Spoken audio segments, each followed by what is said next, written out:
Bonjour à tous. Dans le cadre de notre nouvelle édition de BabyWeb, nous vous proposons à l'écoute différents podcasts experts. Bien d'autres ressources sont également proposées à la demande pendant les 4 jours d'événements.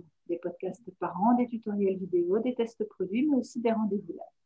Une vraie mine d'or d'informations, d'échanges pour vous accompagner dans votre parentalité. J'ai le plaisir d'accueillir Héloïse Junier, psychologue psychanalyste du jeune enfant, docteur en psychologie du bébé de l'Université de Paris, formatrice pour les pros de la petite enfance, conférencière et auteure d'ouvrages sur l'éducation du jeune enfant. Le manuel de survie des parents, de 0 à 3 ans, les mystères de son petit cerveau en développement, et tout récemment, la BD, ma vie de bébé. Bonjour Héloïse, ravie de vous accueillir. Bonjour Valérie, merci pour l'invitation. Alors, ma vie de bébé, dites-moi, pourquoi avoir choisi le format BD pour diffuser des connaissances scientifiques sur le tout petit ? C'est très inhabituel et d'ailleurs c'est la première BD d'ailleurs qui mêle info scientifique récente et humour. Et en fait c'est un projet que je maturais depuis très très longtemps, un projet de grande envergure. Et j'ai maturé parce que des lectrices me faisaient souvent le même retour. Elles me disaient souvent, par exemple, je caricature, mais c'est un peu ça, hein, je suis maman. Ah, voilà, mais vos livres m'ont beaucoup aidé à changer mon regard sur l'enfant. Mais le problème c'est que le papa ne lit pas, parce que le papa ne lit pas de livres d'éducation. Et très souvent on me faisait ce retour-là. Et des pro la petite enfance aussi, qui lisaient peu, certaines pro la petite enfance. Et du coup je me suis dit, mais comment faire pour essayer de toucher les personnes qui lisent pas, en fait, qui habituellement n'ouvriraient pas un bouquin sur l'éducation, sur la psycho de l'enfant, sur les neurosciences. Il y en a beaucoup et je les comprends complètement. Et je me suis dit que la meilleure porte d'entrée, c'était la BD, parce que la BD, moi-même étant une grande consommatrice de BD, c'est quelque chose de très plaisant, c'est visuel, c'est dynamique. Du coup, je me suis dit, la BD, ce serait un bon format pour les atteindre. Et humoristique ? Humoristique, parce qu'on rit. Enfin, j'ai beaucoup rigolé en tout cas en l'écrivant. Et apparemment, on rit en me lisant, ce qui est encourageant. L'humour est peut-être le meilleur support pour passer des messages. Mais exactement, je pense que l'humour est un très très bon support, oui. Pour mieux faire passer la pilule aussi parfois, je pense. Alors, de quoi parle exactement cette BD ? C'est une histoire, en fait, ça raconte un petit garçon depuis les dernières minutes de vie dans le ventre de sa mère, un petit garçon qui s'appelle Noah. Donc, on le voit dans le ventre de sa maman. Et en fait, on va le suivre jusqu'à la première année, la première journée de sa première année en petite section maternelle. Et en fait, on va vivre dans ces moments quotidiens, quand il est en interaction avec ses parents, quand il est avec sa grand-mère maternelle, quand il est à son anniversaire. Et en fait, on va vivre toutes ces journées-là, tous ces moments-là, à travers son regard à lui. Il va expliquer au fur et à mesure à ses parents comment il fonctionne. Voilà, il dit, voilà, moi j'aime bien les flaques d'eau parce qu'en fait j'ai une prédisposition à pas toujours les flaques d'eau ou encore à monter le toboggan à l'envers et je suis pour rien, c'est mon fonctionnement cérébral. Il va dire aussi, voilà, je suis immature, c'est pour ça que je réagis comme ça, etc., etc. C'est vraiment la vie d'un enfant à travers le regard d'un enfant. Alors, c'est une forme de guide illustré, mais il y a une histoire aussi. On suit, il y a un film narratif. Oui, en fait, c'est un petit peu entre les deux. On est un peu entre le guide illustré, du coup, et l'histoire de ce petit garçon. Ouais. On est vraiment à mi-chemin entre le scénario et le guide, du coup. Parce qu'au fur et à mesure de la vie de Noah, forcément, il va distiller plein de conseils à ses parents, plein de décryptages, qui là, on se rapproche plus du guide illustré, ouais, complètement. Bon, alors, cette BD, elle ne s'adresse pas uniquement au papa, elle s'adresse à tout le monde.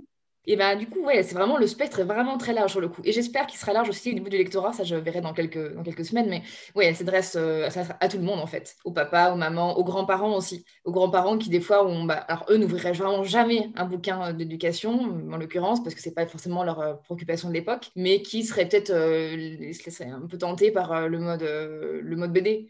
Donc souvent, ce que me disent les lecteurs, c'est qu'ils laissent traîner par exemple la BD, je sais pas, des fois dans les toilettes, c'est bête, hein, mais sur la table du salon, voilà, accessible à tout le monde pour que tout le monde puisse piocher dedans.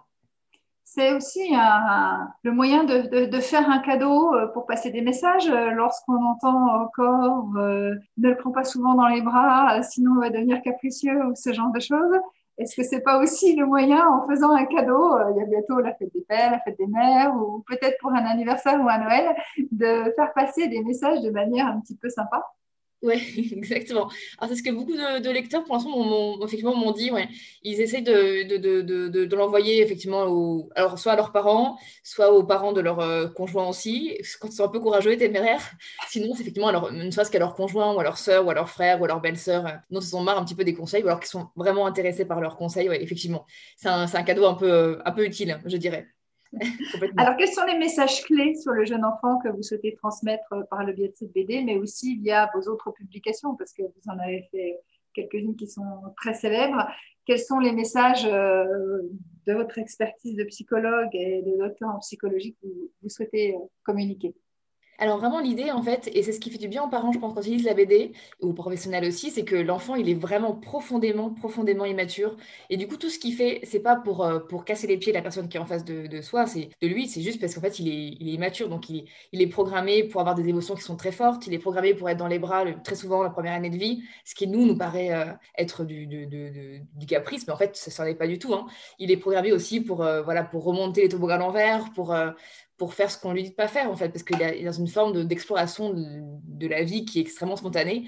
Et du coup, voilà, c'est pour dire vraiment relativiser et dire que les enfants ne sont pas des enfants mal élevés, ils ne sont pas capricieux. Ils ont juste un fonctionnement qui est très différent du nôtre. Il faut éviter de tomber dans une forme d'adultomorphisme, c'est-à-dire de surinterprétation des comportements des enfants un peu à l'image de l'adulte. Voilà, ils ne font pas exprès et ils sont juste immatures et pas finis. Et ils finiront à l'âge de 30 ans, ce qui est tardif, chère Valérie. On n'est pas style auberge. Voilà, c'est juste pour rassurer les parents. Oui, mais en même temps, c'est la plus belle aventure d'une vie.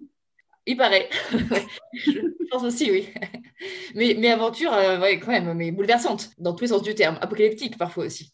Et donc, du coup, j'imagine que dans la BD, on prend du coup des images de faits réels qui permettent de